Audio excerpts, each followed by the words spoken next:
I've been talking for ages. Okay, my name is Imran. I've been Muslim for 4 years now, counting, and I took my Shahada when I was a few days before turning 16, so I was 15 at the time.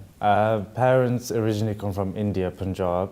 They've got, it's a Christian family though, so it's not Punjabi Sikh, so we were brought up going to church and things like that, but there was a mix of beliefs in the house with my mum being half Hindu and that kind of thing.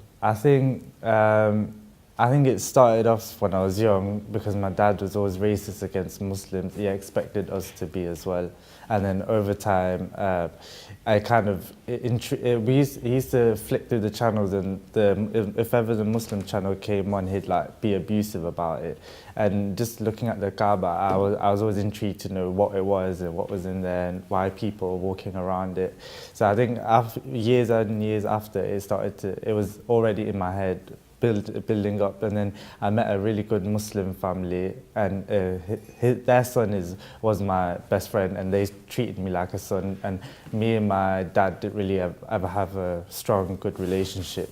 So when I seen the mannerism and etiquettes within the Muslim family and when they'd fast and things like that, I really took into it. Like, it really intrigued me. I liked how they were. You know, they never held grudges against each other.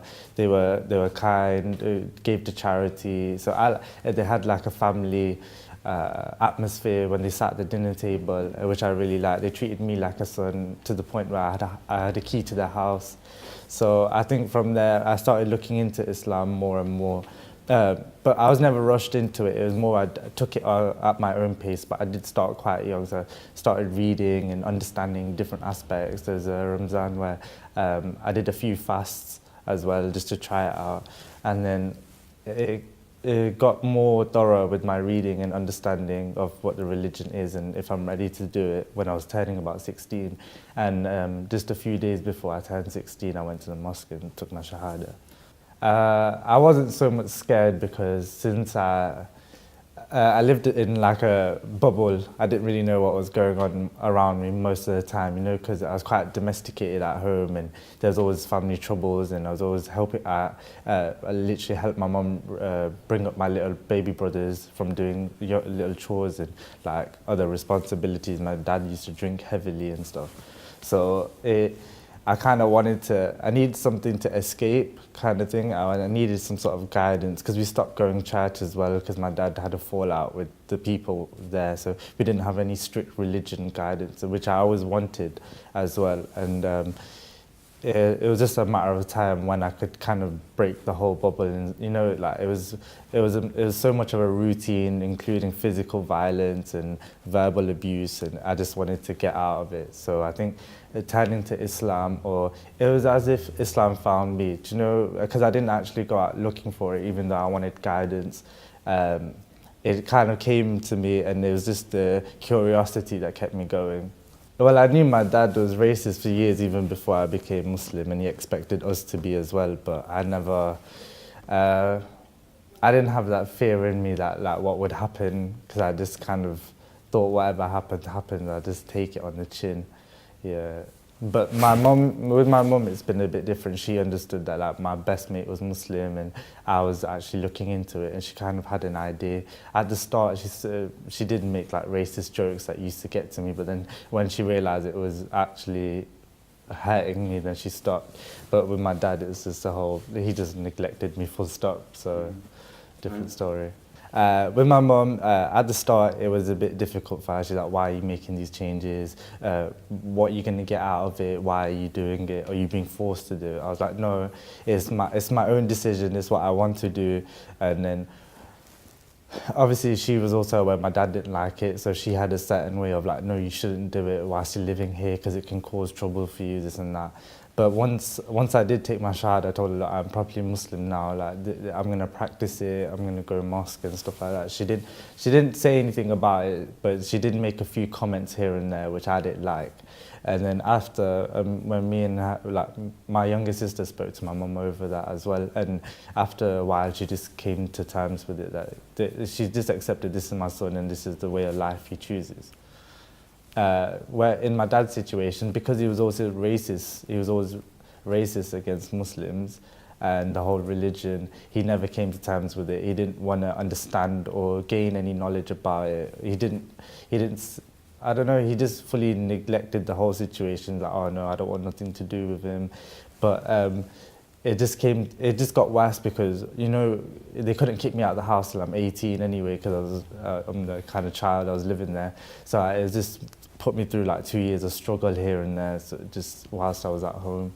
But I've not had a conversation, like full conversation since, like I said, I've not had a full conversation with my dad since I was 15.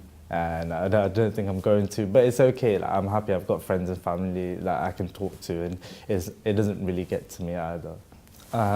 Starting from a young age when I started looking into it, obviously I started reading on what's haram, what's halal. I think that's the first thing I started off with. I used to drink a lot. I used to drink before school. I used to drink after school. I'd drink on a weekend, and this was when I was 13, 14, which you can, for a kid that young, is unacceptable. But yeah, because I used to have easy access to alcohol, I used to drink all the time. I stopped that, and I think I used to have a lot of anger with the situations that were going on at home. So I think I found it brought peace within me as well. Like, I was trying to find a way to calm myself and relax myself internally as well as externally. I've always been quite calm in different situations, but I think with Islam teaching you peace and how to maintain a certain sanity all the time, do you know, without letting things affect you all the time and holding grudges, things like that. I think it really helped me in that situation. I think, no, I don't have any really bad habits anymore. Yeah, because I used to, when there was a stage when I was young where I started becoming really rebellious. I was drinking, I'd go out and not come home for a couple of days, that kind of thing, because I feel like I was trying to get away from the situation at home, but it wasn't helping because I still have to end up going back there. But I think from people that knew me then, know me now, they know I'm much calmer, don't really get into bad habits. I'm quite not so, I'm not that popular. I don't mix in with loads of people. I keep everything kind of on track as much as I can. I think one thing I always tell myself is that problems are always temporary. So if I ever, anything that happens, like I became homeless a few months ago, but I still found somewhere to stay, and I didn't have a job at that time, but I had a really good friend helping me and things like that.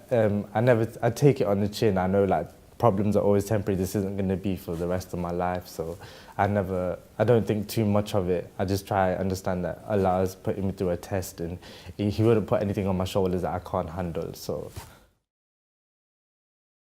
you're thinking about accepting Islam, I would speak to people that are supporting you, friends, family, Muslim scholars, to gain a good understanding and a good knowledge before you get into it.